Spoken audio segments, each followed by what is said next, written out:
Hey, this is Steve Cardenas, aka Rocky the Red Power Ranger from Mighty Morphin Power Rangers, and you are watching PRIMO NUTMEG. Morphin time. Who are you? Stop following me. Really. Stop it.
So Bob, how are you enjoying the ComiCONN so far? I always enjoy them. You know, it's great fun. I just had a young lady here who was a fledgling artist, and I gave her the $1.98 art lesson. Nice. And I watched the light bulb come on over her head. You know, and that's like the best feeling in the world. Awesome. You know, when you see, you know, like you tell somebody something that changes the way they look at their own art. Right. So it was gratifying. Is this the first time that you're doing the Connecticut ComiCON? Yeah, it's my first time here. It's been fantastic so far. What's it like doing it in a casino? Is it a little bit different? I'm up $100. I'll go out there in the morning and I'll have my coffee, right? Yeah. And I'll just put 20 in the machine and just while I'm sitting there, you know, having my coffee, and it's like boom, you know. So far, I'm up 100, you know. So you, of course, are a legendary comic book artist. You redefined Iron Man in a lot of different ways. When were you first asked to work on Iron Man? I wasn't asked. I begged. No, what happened was the short version, in those days, when a book was in a cancellation zone, because, you know, it used to be newsstand only, right? Right, yep. They would sign a 12-month distribution deal with the Mafia, right? In every city, right? And the Mafia would distribute the comics. You know, usually about the 6th issue of that contract, they'll know what they get the sales figures. It took about 6 months to get in. So if a book was in cancellation zone, they would take the Buscema's off, or they would take their A-list guys off and put schmucks like us on to write out the end of the book. If you go back and look at old Marvels, you see the artists have changed like the last 6 issues because that's how they would try out new talent, because they were going to kill the book. Iron Man, when I came to Marvel, Iron Man was one of those books that was slated for cancellation. Really? And I had been making my own little Iron Man comics since I was 11 years old, okay? Because I always looked at it. I hated Iron Man. I thought it was, God, I mean, it had such potential. They never realized it. It never looked like armor, you know? I mean, Tony Stark wasn't cool, you know? And I mean, if I'm a 17-year-old kid, I want to be Tony Stark. I don't want to be Iron Man. That's attainable, you know? So when I got my hands on it, when Dave Micklein and I came over from D.C., they offered us 3 books that were up for cancellation that we could take, you know, as a team, because we wanted to stay together as a team.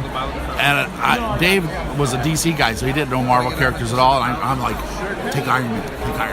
You know, let's do Iron Man. And he goes, okay. And so what Dave's impressions was what I gave him, you know, in terms of my decades of me wanting to do this character from the time it was created.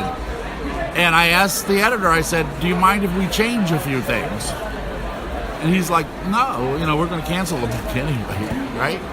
And I turned it into what you know now, and the rest is history. So what did you change? basically, I changed the focus from Iron Man to Tony Stark. I mean, the point of it is, it was so important that when they put the helmet on, you still felt it was Tony Stark in there. Right. And the thing is, I created the whole corporate universe for him. You know, Hammer Industries and, the world of corporate intrigue. I changed the direction of where his focus was. To me, Tony was a modern-day analog to King Arthur. He was the tortured guy that sat on the throne who had a kingdom that he oversaw. Right. He didn't go out and fight crime, man, you know? He formed the Avengers, his Knights of the Round Table, you know? Right. It's like, and I wanted to create him a noble but tortured hero, you know? So, also the heart attack thing. Yeah. I mean, he was always the big. No, can I say that? Yeah. He was the biggest pussy in the Marvel universe, because that's why nobody cared about. Because on the power level, he'd be fighting Ultimo or somebody like that, and he's about to take him out, he'd have a heart attack and die. I don't know anyone who's had 50 heart attacks and lived other than Dick Cheney. Okay, right. So even in the 70s, heart transplants were commonplace. You telling me that the world's most brilliant guy couldn't fix his own heart problem? I beg to differ. So Dave and I knew we needed to come up with something that was internal, because the trick to a Marvel character is internal struggle. Right. It's not that's the biggest thing between DC and Marvel. I forget who said it, but somebody used to say, at DC you had Matter Eater Lad. At Marvel you had Galactus. Okay, both did pretty much the same thing. Yeah. But it's the drama, the inner conflict with those characters that makes the difference at Marvel. Spider-Man, his hook was he's a teenage kid, you know, with teenage problems. That's what made him different than Thor. Right. You know, with Tony Stark, you know, it's that struggle, the inner demons that he has. You know, the struggle between selfishness and altruism. You know, all those kind of things. So changing the focus to making about the character, because Tony Stark was just a cipher before that. He was just a reason for him to be a billionaire so he could build that armor. And then the armor used to go into outer space and underwater and all that kind of stuff. That's not believable. You know, I'm a science geek. You cannot take a bathysphere into space. It's too heavy. You know, there's physics involved. And so what I brought to Iron Man was modern day next gen physics. You know? Yeah, I imagine it had to be tough too, kind of playing around with the idea of the Iron Man costume, but also trying to keep it in a sort of classic or, you know, branded type look. But that's why the variant armors, I was the first guy to do that, you know, because to me, I understood the science of it. It made no sense that you have one armor that does everything. You're at Power Ranger level when you're doing that kind of stuff. I wanted to make it believable. I mean, obviously Marvel picked up on that because the first movie they did was Iron Man, right? Because Dave Mizell was one of my biggest fans, the founder of Marvel Studios, and he said it was not an accident. Because if you buy the technology, everything else works because it's real life. Everything else is real life. And that's what I brought to that. You know, he was a billionaire without a posse. He had no friends. The Avengers weren't his friends. They were people that he put together as a team. Right. They weren't his buddies. That's why I created Rhodey. He didn't have a friend. So I see a picture of you here with Robert Downey Jr., and you know he portrays all those characteristics in the movie very well. Right. Do you think that anybody else could have pulled off that character? Originally, they didn't want him. You know, it's like Really? The studio wanted Tom Cruise. Really? Yeah, I would have blown my brains out. Okay. Boom! I'm seriously on camera for you guys. I would have killed myself. Okay. Set myself on fire like a monk or something. You know. No. And to his credit, Favreau went to bat for him, you know. Favreau knew that he was the guy, right? But you got to remember, Downey had a bad history in Hollywood. He couldn't get insurance on a A-list picture like that, you know. But Favreau went to bat for him because Favreau knew exactly what we all know now, that he was born to play this. Absolutely. Yeah. I can't. Could you think of somebody who could even come in and do it now? I could. And since he's sober, I mean, RJ's like one of the nicest guys you'll ever meet. I mean, he's amazing. You know, it was an honor to work with him and John. And again, I mean, I think those personal issues have probably worked really well with Tony Stark character again because. Well, Demon in a Bottle was RG's favorite thing. And Right. his biggest regret that he didn't get to actually do Demon in a Bottle as a movie, but that's way too dark for Marvel. Yeah, they're not going to go there. So do you have any upcoming projects that you just wanted to talk about? In comics? No, I've been out of comics for like 10 years, man. Anything else that you're? Well, I'm on my way to South Africa in Oh, really? August for I'll be on the set of Bloodshot. Awesome. Yeah, with Vin Diesel. That's great. The first of the Valiant films at Sony. Since I'm kind of Valiant Stan Lee, I will be there. Awesome. My first feature film, because I have my own production company now. That's what I do. My first feature film should go into production in Stockholm, Sweden in March. It's called The Helix. Okay. It's hard sci-fi, okay? Awesome. It's like Arrival hard sci-fi, okay? Not ray guns and aliens and stuff. Right. I'm proud of it. It's a really good script.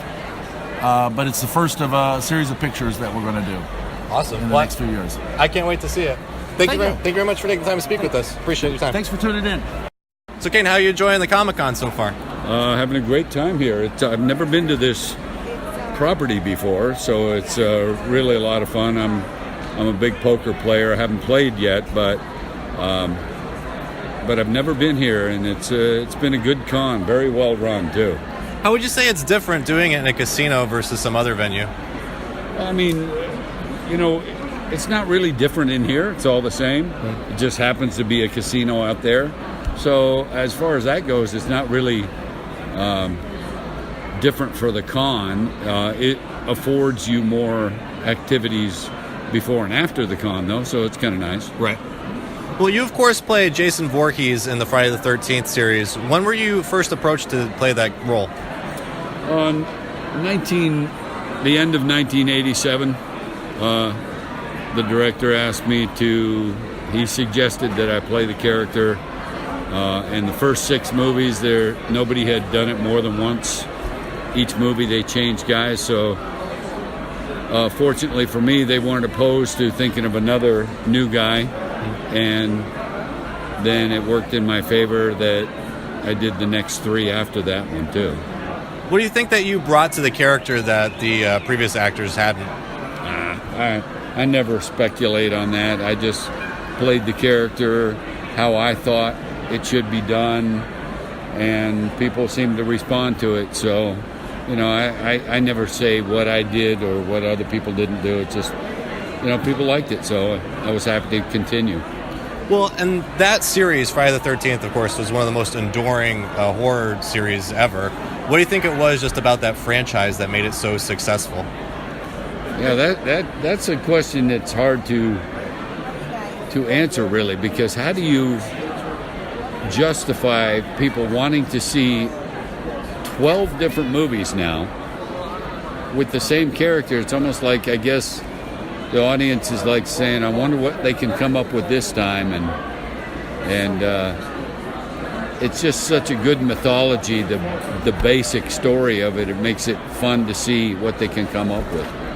Of the Friday the 13th movies that you were in, which was your favorite? Part 7, the first one I did. I think the character looked the best, that, in my opinion, the best it's ever looked. Because I've been, a Friday the 13th fan before and since I did it. And I just thought that, the character certainly had a better battle fighting someone that had telekinetic powers. So as a stunt person, I loved doing the movie because there were so many big stunts for Jason to have to do. Certainly. In the other movies, Jason doesn't really have anything happen to him. He causes everything else to other people, but in that one, she had a good effect on him, so it was fun. What's the craziest stunt that you've ever done? Boy, it depends on what you consider crazy. I mean, I've done a lot of fire stunts that were pretty crazy. One of them being the one in Part 7, because I got burned doing a fire stunt my first year in the business, so for me to continue doing fire stunts was unusual. And so I'm proud of a lot of the fire stunts. And then I did a movie called Fair Game, where myself and 3 other stunt people had to jump out of a flying helicopter and land on the top of a moving train, and we had to do it several times, and we had to do it at night, and so that's a little tricky. If you don't land on the train, that could go very, very wrong quickly. Well, Kane, is there any upcoming projects that you're working on that we should know about? I just finished a movie with the Impractical Jokers. They have a feature-length film coming out, and that was a lot of fun working with them because I'm a fan of their work and we're all friends. So keep an eye out for that. And then there's some other stuff that I'm not able to talk about yet, but you'll hear about it soon. Cool. Well, I'll stay on the lookout, and hopefully we'll see you back here next year. Thank you. Do you do a lot of these ComiCON type events? You mean per day? Or in the course of a year, maybe? I don't believe in courses. I believe more in horses and forces.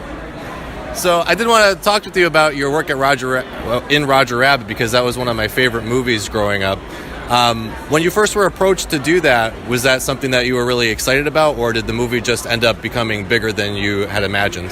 Those are 2 questions with different originations as to the point of view. Of course, I was excited to work with Bob Zemeckis and Steven Spielberg, and I anticipated it would be big, and I was proven correct. The movie, actually, I found out is a little bit different than the book. Who are you? Stop following me. Really. Stop it. Before doing the It's movie? a lot different. Yeah? Yeah. Well, Gary Wolfe wrote the book, and Seaman and Price wrote the movie. So did you think that maybe the movie was going to turn out a little bit differently, more closer to the book, or did you know that it was going to be a little more kind of zany? It made no difference. It's what the movie is, you know. Yeah. So, I mean, again, you have a cult following for that movie. Do you find a lot of people coming up to you and mentioning, that was a really big movie for them when they were growing up? And Yes, that's actually quite true. And I think it's even more than a cult. It's a classic film. It still holds up. I just saw a screening in a big theater for the 30th anniversary. Wow, that's of awesome. the year, and it was still gets laughs, and it's still relevant, and amazing filmmaking. So what do you think it was that made that movie so magical and helps it hold up over time? Well, it's a good story, mister. That's the essence of anything. Telling a story. It's the way you tell a story. And it has heart and has characters that you love and people that go through trials and tribulations and come out at the end. Why, it's no different than any picture, I tell you. Why, I ought to smack you, but I won't because my hands are in my pocket. Get away! Thanks, Charles. I really do appreciate All right, let's do that one more time. This time, tell the cameraman, put on some trousers and stuff. So how are you enjoying ComiCON so far? Oh, this is a lot of fun. So this is a pretty elaborate costume that you have. Who are you supposed to be? I am Aang, the Last Airbender, in my final fight against Ozai. I've got all the elements going on simultaneously. So how did you design this? Well, I figured hula hoops would give me enough easy material to pick up, and then I just strapped some duct tape, some glow sticks, some blue cloth, construction paper, so nothing too fancy. Is this your first ComiCON? No, I've been going to a handful of anime conventions and Comic-Cons. Do you always dress up as this character or do different ones? I try to do different ones, but it ends up being a lot of work to put stuff together, so I usually just keep bringing this one out of retirement. What's the thing that you like most about this character? It's just a very positive force in the world. If you dress as a villain, sometimes like little kids are like, oh man, what's he doing with crazy knives and daggers and blades? But Avatar is just a generally beloved character that everyone's really happy to see. So did you come here just to dress up, or are there things that you wanted to see while you're here? Mostly dancing is the number one thing, so the Saturday dance got to jump around for hours, which is important. The cosplay is great, getting to make people smile, getting pictures, doing wacky things is great. And it's cool because you get to look at all the custom artwork, and I got to decorate my office, so I'm going for some work. Well, I also did enjoy your work on Star Wars. What was it like having to make that classic film into a comic book? What was it like? Well, first of all, the check didn't bounce. Secondly, I liked the first movie a lot, so I have to say I enjoyed adapting real science fiction to the Star Wars venue, for the lack of a better word. And beyond that, you know, it's a great property. There's a lot of really interesting concepts and visualizations with it. Good challenge. I like doing the research. I imagine that it has to be a big risk too, because when you have a fan base who's already so devoted, there's a big risk there to... fans. No, really. No, that's part of the challenge, is that you have to address it knowing that a lot of people have expectations. Right. But you can't be all things to all people, is the first rule. But you can try your best, and like I said, that's the challenge, you know, and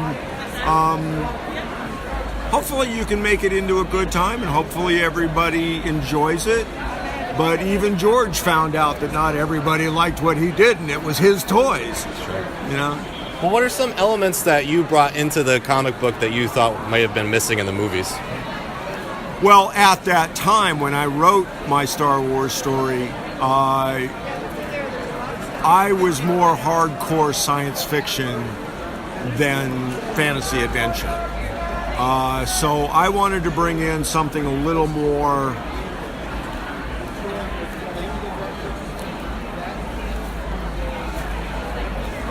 I'm at a loss for a word. A little more hardcore science fiction, a little more psychedelic, something a little more than just running around shooting blasters. I wanted something, that it served more of a purpose than getting just from point A to point B. That's sort of my complaint to George is, that a lot of those movies were Shaggy Dog stories. It was just a case of, okay, well, we'll just dump them into this story that is basically going through a maze shooting things. And then they make it out of the maze. When I wrote my story, I wanted it to have a little bit more of a relevant, not relevant. A little more of a cultural significance, that it had something to offer the reader to think about more than just to follow. Well, you of course have worked on many different characters and you've written a lot of different storylines. I know this is always kind of a hard question for people to answer, but is there any particular storyline that you're most proud of or think maybe is underrated? No, I do my best every single time, and if it works, great. If it doesn't, well, then I just try to harder the next time. So do you have any upcoming projects that you might want to talk about? Yeah, but then I'd have to kill you and destroy him. Burn him, chop him into little bits. I'm really getting short end of the stick today. Well, you're the man with the camera, so you're the target of the day. I'm all over the map with stuff right now that, because of the nature of the industry, kind of has to keep under wraps. As much as I would love to talk about it, I just want to keep a low level on it until I'm ready to say, here it is. It's understandable. Yeah. Well, I can't wait to see it. I'm sure there's a lot of fans out there who can't wait to see it. I'm waiting to see it, too. Yeah. And will you be back here at ComiCON next year? I have no idea. That's, the zombie apocalypse could happen between now and then. Hard to say. Fair enough. So what drew you to the sort of zombie cultural movement? What drew it? It wasn't that I was drawn to it. Actually, we created it. So we started the whole thing with Marvel Zombies is what started it. Marvel Zombies is one of the best sellers of all time. It actually put Robert Kirkman on the map, and that's what allowed them to get the Walking Dead sign. We did that series, and we did 3 more zombie series after that. Marvel Zombies vs. Army of Darkness, Raise the Dead, and then Fanbirds vs. Zombies. Those 4 series are actually what started the zombie phenomenon, and that's long before The Walking Dead got signed. And that basically started like a snowball rolling downhill, and everybody started to jump on our bandwagon. Brad Pitt jumped on the bandwagon. He bought World War Z. Plants vs. Zombies came out, and that became like the second most popular game in the whole country. Remember, there was Angry Birds, and then Plants vs. Zombies, and then Toyota started putting zombies in their car commercials, riding around in the cars. But this is where it started. It all started with all this, and how I got into it was I'm classically trained. So my training is 16th century Dutch and Italian. Based on the notes of Leonardo da Vinci, Raphael, and Michelangelo, they rebuilt the school. So the school is called the New York Academy of Figurative Arts in New York City, and that's where I studied. It's very similar to medical school, so we had to work with cadavers all day long. We had to sculpt them, paint them, and draw them. And so I grew up watching horror movies and film noir movies, and that's really where it all came from. So with painting, with the arts, you are what you do. You are what you eat. And so if you're eating horror movies, you kind of that becomes your forte. Something you can develop a specialty for that particular genre, and that's where all this came from. So in your work, I mean, it really kind of brings that death feel alive, and I mean, really, it's very impactful. What are the key elements to kind of making art that does that? Well, it ties in with what I just said, which is basically my training is 16th century Dutch and Italian. Right. So if you want to do classical realism, you get classical training. And so it's the same as if, because I'm in a lot of different arts. I'm also a professional musician. I was a dance instructor. I was a professional tennis player. I'm a professional martial arts instructor as well. So you are what you do. And so if you want to draw or paint, classicism, you have to get that kind of training. I had an uncle actually who studied with Norman Rockwell. It's pretty awesome. So when I was 8 years old, this is my homage to Norman Rockwell. So when I was 8 years old, I inherited his workbooks. So right at an early age, I got great training. So I got the best training in the world. And so that's where it comes from. And then as soon as I was old enough to graduate high school, I went into the atelier school, classical atelier.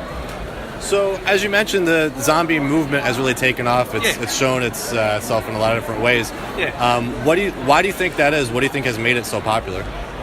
I think it was two things. I think it was Marvel Zombies, because based in Marvel Zombies, when it came time to put that together, our mission on working on that project, my mission on working on that project was to correct all the mistakes that I thought everybody else that worked on zombies made in creating a zombie genre. Like what? What kind of mistakes? Well, zombies were... Where I thought they went wrong with it was all the zombies were the same. It was just some guy walking around going, arr, and they all looked like a skull. So they all looked exactly the same. They all acted exactly the same. So where it really became popular was in putting Marvel Zombies, we let all the zombies keep their faculties. So zombies talk and thought. They were really smart. They could scheme against one another. So that's one thing I thought was wrong with the zombie genre, was just making them all the same. So when we put Marvel Zombies together, the plan was to make every zombie different. Like Wolverine, like eyeballs. Each zombie had their own forte. Cyclops, his head was cut off, and he'd walk around carrying his head, and his head would talk to you. And so everybody was different. And then another thing that was wrong with the zombie genre is everybody always put zombie movies together. They went out for the gross out factor, right? And that's where they really went wrong. And so when putting Marvel Zombies together, we did the opposite. So what we did was I took a French impressionistic palette, took bright colors, really bright colors, and introduced some humor. So we also made them funny. So we made them funny, we made them colorful, we made every zombie have his own personality, and then people just flipped over it. People just really, the market really responded to how we corrected the zombie genre. If I could say, I think what's going wrong with Walking Dead now is they've lost a couple creative directors, and the creative direction they have right now is that old creative direction, and they have it all wrong. And so that's why a lot of the viewership for the show is slipping off. It's because they've gone back to the old way of doing it. People don't respond to that. People respond to what we did when we did on Marvel Zombies. So. Well, do you have any upcoming projects that folks should stay on the lookout for? One I just finished up was, speaking of zombies, George Romero and I worked together on his last project where he passed away. It There's a project called called Empire of the Dead for Marvel Comics, and that got signed to TV already. Nice. So I just finished that one, and then right now, presently, we're working on collecting a lot of the short stories that I wrote back in the 70s and 80s. I'm actually the artist that introduced painted work to comics. I was the first guy to do painted work. So we're putting those out, and I've got about 3 tabletop books that collect my work. And I'm sorry, I just have to ask about Romero too, because he's kind of considered the father of the genre insofar as he's not the father of the zombie genre. He's the father of the zombie apocalypse. He's the first guy that came along and came up with like an unexplained scientific reason why all of a sudden all the dead are starting to wake up and walk around. And it was actually his writer that came up with it, but that was great. Yeah, it was great. What kind of inspiration did you draw from him in working with him on his last project? Not working on that. Well, I always found zombies kind of terrifying as a kid. So that first movie that he made, which was Night of the Living Dead, and then as a teenager, I'd have nightmares about that thing. So it really affected me in that way. But how it really affected me in working on the zombie genre was that kind of set the stage for how to do zombies. And as I said, I thought that the movies and the expressions of the genre that came after that, I thought they were on the wrong foot. And so that set the kind of that set a format for us to correct, I would say. So that's mostly where I got from it. But it was great work with him. I had a lot of respect for the man. It was a lot of fun working on the series. Absolutely. Last question: are you going to be coming back to ComiCON next year? Yeah. We come here every year. It's great. Love to come here. It's great. Great place. We come here and we do some of the music festivals in the summertime. I used to be a dance instructor, so they have these 3-day dance events here, so I come here and we dance for 3 days. Awesome. Okay. Well, thank you very much for your time. I really do appreciate it. So you, of course, were in Joe Dirt, which is a classic comedy. When were you first approached to be in that movie? Maybe 18 years ago.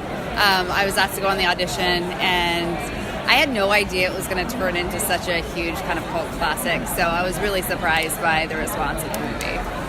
So what do you think it was that made it so successful and so funny? I don't know, you kind of just never know when you audition for a movie and even shoot a movie that's going to turn into. I think it's just, I honestly think that it just kind of becomes like the combination of just all the cast and the crew and the actors and the script. You just kind of just never know until it all comes together. I think it's just kind of magic that happens with a movie. Because then you go and do a sequel, and I thought our sequel was great, and when I read the script I even thought it was going to be better than the first one.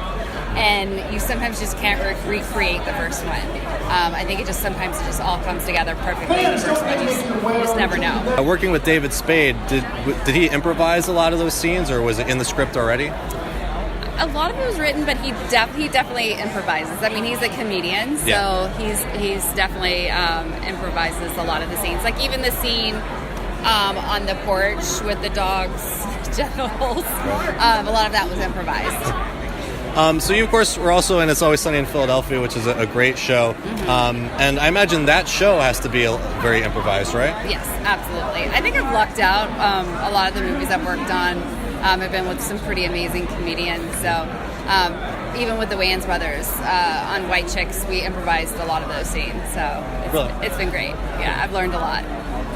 But specifically on It's Always Sunny, what do you think has made that show so successful and has held up? It's now, I believe it's the longest running live action sitcom on television.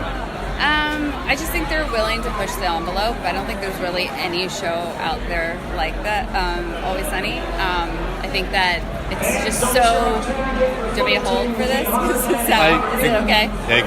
Yeah, I just think that in a lot of respects it's just wrong.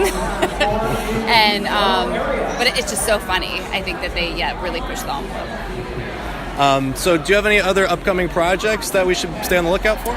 Well, I've started a lifestyle blog with my twin sister. We used to be on a television show called Sweet Valley High, so we've started a lifestyle blog and a YouTube channel called The Sweet Life. And my sister and I are actually working with a writer right now to write another scripted television show and then an unscripted show as well. Awesome. And are you doing any other ComiCON type events in the near future? Yes, I'm going to be at Stockton coming up, and I have a couple other ones that I don't remember right now, but the most recent one is going to be Stockton. Awesome. Well, we'll stay on the lookout for those projects, Okay. and hopefully we'll see you back here. Were you supposed to be here today? Oh, I'm on the schedule today, Steve. Don't be trying that on me. No, there's no hockey scheduled for this weekend on the roof, so we're good. So I'm here at the wonderful Foxwoods Resort and Casino and having a wonderful time. I was here last year for the inaugural ComiCON here at Foxwoods, and it was a really big reception then. So when they asked me to come back again this year, it was a no-brainer.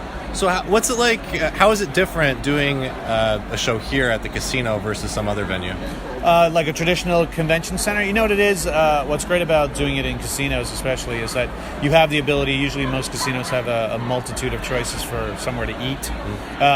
If you do really well and you can get out of the building without losing all the money you tried making this weekend.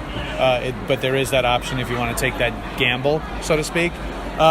Plus, there's other entertainment that's in this building, too. It's not just, gambling. Like this weekend, I think Reba McEntire was in town, and in one of the bigger ballrooms, we had Chris Angel in the building. So it's cool when you do a casino or resort location in general.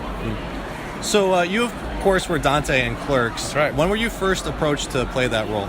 Oh, I wasn't approached. I auditioned, and I auditioned as an extra.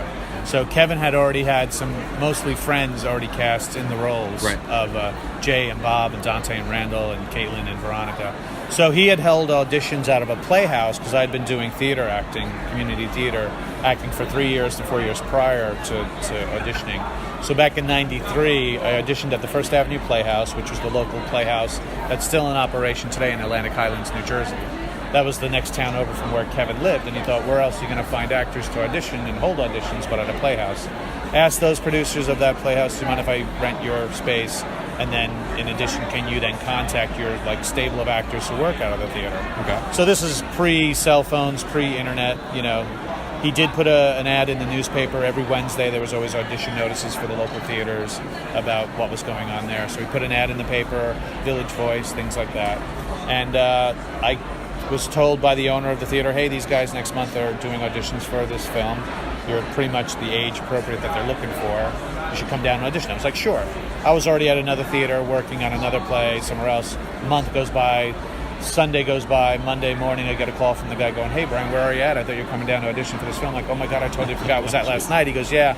I said, is there another audition? He goes, yeah, tonight is the last audition. I'm like, all right. And I came down. With an audition, a monologue piece of a play that I had done called Wait Until Dark, a very kind of scary kind of suspense thriller play. And I had played the villain in that play. So I did this piece. If anybody who has the 10-year anniversary edition of Clerks, the Clerks X, the extra DVD has the auditions on it. Did this audition, he loved it. He said, hey man, I wish I had a villain in my film, you'd be perfect.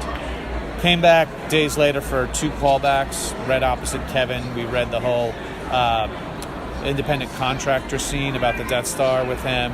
He said, what do you think of the film? I think it's awesome. I think it's hilarious. I didn't read the whole script. I just knew those parts. And I didn't know what I was auditioning for because when I initially auditioned the first night, I said, how many principal characters are there? And they said, there's 6, but they're already cast. So when he said, I'd like to give you this, I was like, sure. Some sort of commotion's going on. Oh, Ghostbusters. We have the local Ghostbusters. They've caught a ghost. So they're hustling it back to their truck.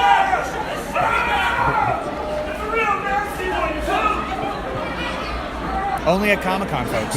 Only at ComiCON. You try to pull that stuff in some train railroad station, you're probably going to be taken down. Here, just a normal day at ComiCON. So was there anything in Clerks that you folks improvised, or was it all in the script? The original Clerks, it's probably 95, 98% all Kevin. Things here and there might be kind of improvised. Like I had suggested the painting of her fingernails when we were sitting behind the counter. And some maybe things. A lot of stuff that Jay was asked to do. Jay was given the direction of hey, do something like such and such, and then Jay would do it in his own Jay way. So. Well, what do you think it was that made that movie so successful and has helped it hold up over time? You know what it is? I think everybody has at one time, especially in their early, working career, has either worked a really crappy, retail job, or has visited a retail joint that give you crappy service. So you've either been a clerk or you've been a customer who's been treated badly by clerks. And everybody goes to a convenience store, no matter where you are. Everybody's stopping at a convenience store for something, gum, cigarettes, Gatorade, whatever it is. And so, I mean, obviously the video store aspect of it is not really around anymore. No one's going to video stores as much.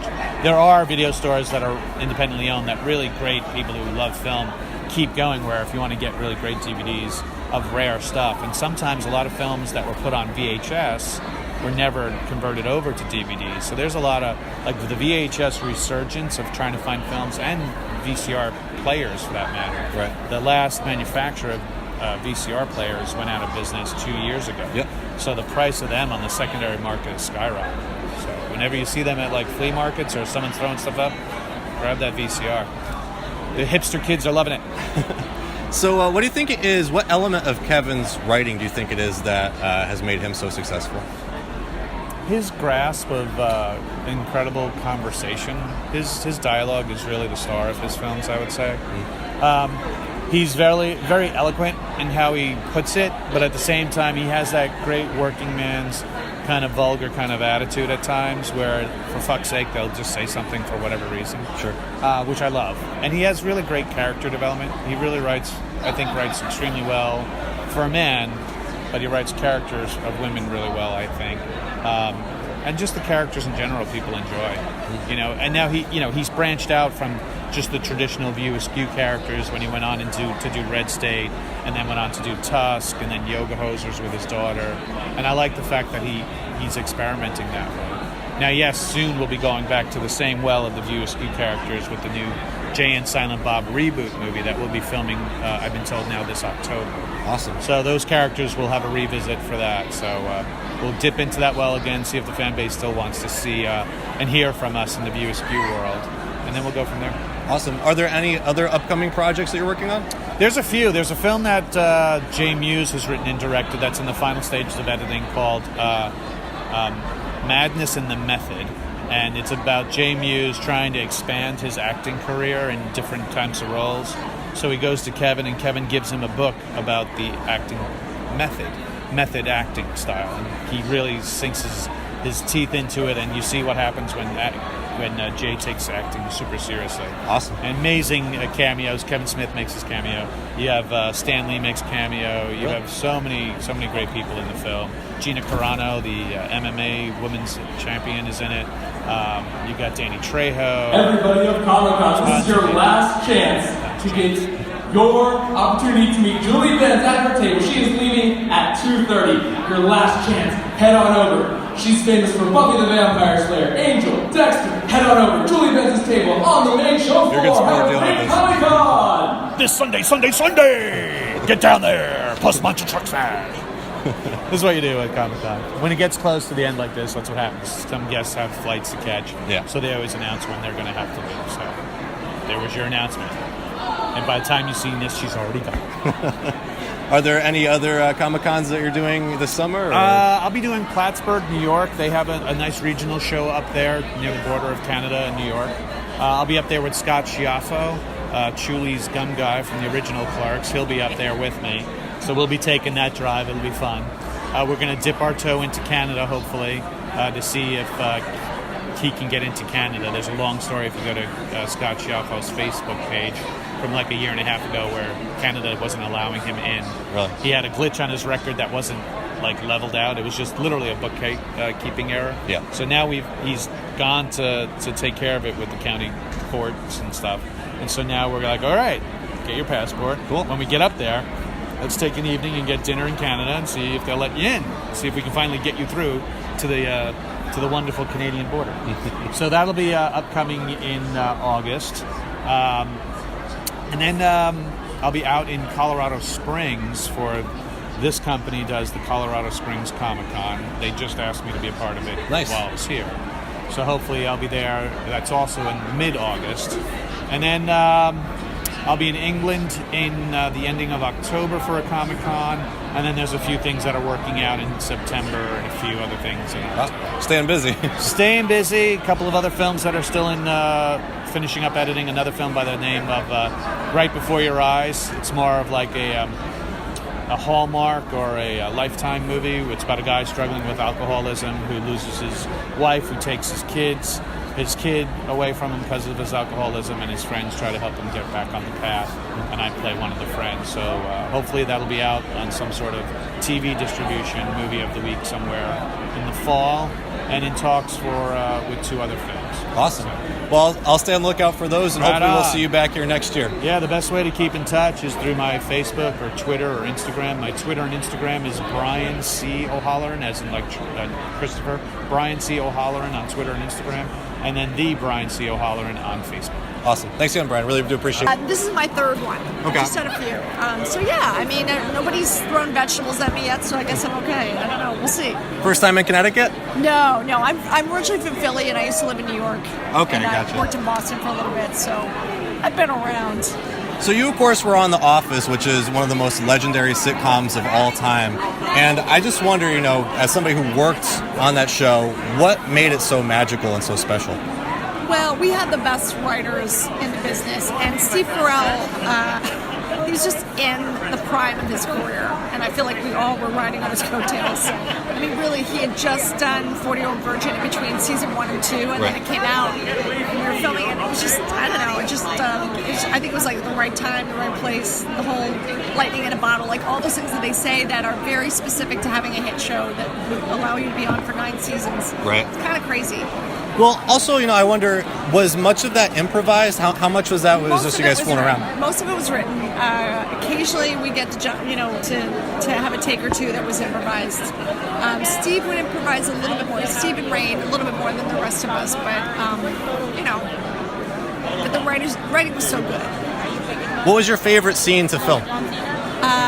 Moroccan Christmas, when Steve and we actually got to improvise the whole parking lot scene where Michael drags Meredith into rehab. Right. That was like one of the few where that was a classic moment. Finish, it was all improvised. We had stunt doubles on the edges of the frame, like dressed just like us. So I was like, I just didn't want to get hurt because I wanted to finish the scene myself. I did most of my own stunts on the show. It was a blast. Well, another scene that's kind of like that is when Dwight is capturing the bat and has to put the bag over your head. So what was that like to film? Well, we had a bat, like 5 bat wranglers. They had like an animated, they did CGI, but then we also had like a motorized thing. It was like, oh my God, that was a huge production. Joss Whedon actually directed that episode, which is kind of nuts.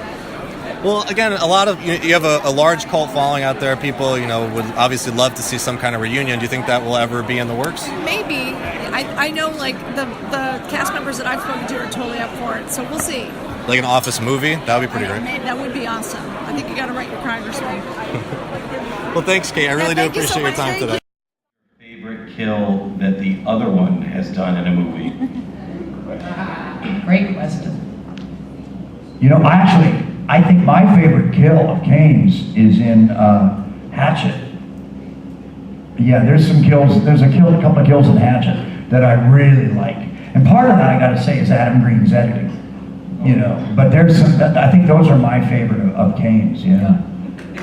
Ripping the woman's head apart by her jaw is my all-time favorite kill. But God, I'd have to really think about some of the things he's done, but. I don't know if I have a favorite. I love watching the guy work because the perfect example of working with Robert is, and Bill Moseley is the same way. I've worked with him quite a bit. And when an actor within the shot comes up with something just on the fly and it makes the scene so incredibly interesting, like he said, dragging the blade, it's for an actor who's comfortable enough, and I guess now I am, to go with the scene where the other actor you're working with does an ad-lib of some kind, and you use that and you work with it. And the one that comes to mind with Moseley is in a movie called Old 37. He and I play brothers that drive an ambulance that responds to 911 calls, and we take the people away and do horrible things to them. But at one point, a cop comes to our junkyard to investigate some stories he's heard. And Mosley is with him talking for a while, and the cop asks him, as I walk up and kind of startle the cop, I never say anything, but Mosley, within the second take while we were shooting, says, no, nobody here but us chickens. And then he looks at me, totally ad-lib, never even discussed this, and says, show him the chicken dance. And he makes me dance like a chicken, which immediately made you dislike his character more, feel a little empathy for my character because he was always doing terrible things to me, and so that by the end of the movie, what happens, you're kind of like thinking it's justified. So Robert is very much like that. We'll come up with something on the fly, and it's so much fun to work with people like that. And I know Kane, we know each other. If Kane comes up with an idea and he says, Robert, can I try this, or I'm going to try this, or I'm going to throw you this. And it's the same thing, I'll say, Kane, do it that way again, because I really love that and I can use it. And we can just talk to each other. We just cut to the chase with that. Kane said something earlier that's really important, and he got some nice big laughs about, kicking ass and liking to kill people in scene work. But one of the things Kane can do, and one of the things some actors can do, a lot of violence doesn't read right. It doesn't look real. It bothers us. It looks fake. It looks wimpy. I saw a great play based on the new TV series Superior Donuts, and there's a fight scene at the end of the play, and they had us in the palm of their hands, and the fight scene was so bad and so fake. And these are famous actors we all love, great actors. Michael McKean, really great actors, but it was such a terribly choreographed fight scene. And I almost wanted to go backstage, because I love Michael McKean, and say, you've got to restage this. It's not working. You lost the audience. And Kane, when you see Kane in a film, and he is a perpetrator of violence, you buy it. You believe it. And not just because of his size, because of his commitment, and because in rehearsal, he's cut out all the fake stuff. He's gotten rid of that. And if the stunt coordinator has asked him to do something that's fake or over choreographed, he'll fix it. He has that instinct. I know others that can do that. There's a movie out called Assault, I think it's called a Riot on Cell Block 13 with Vince Vaughn. Watch Vince Vaughn in that. Vince Vaughn has this thing. When he gets mad at you, you really believe he's throwing that punch. You really believe he's hurting that person. It's such a different level, on a visceral level, than like an actor that can't pull that off. Or and I hate to say this, but like sometimes a woman in an action sequence that you just don't buy. It's usually a star as opposed to a stunt girl, but sometimes there's a star and you just don't buy that they're doing the damage that the stuntman or the other actor is responding to. Because there's that acting part that Kane was talking about, where you have to commit to that cause and effect of violence. But check out Assault on, or Riot on Cell Block 13, is that it, sir? Yeah, Assault on Cell Block 13. Yeah, it's really terrific, and it's a Vince Vaughn you've never seen before.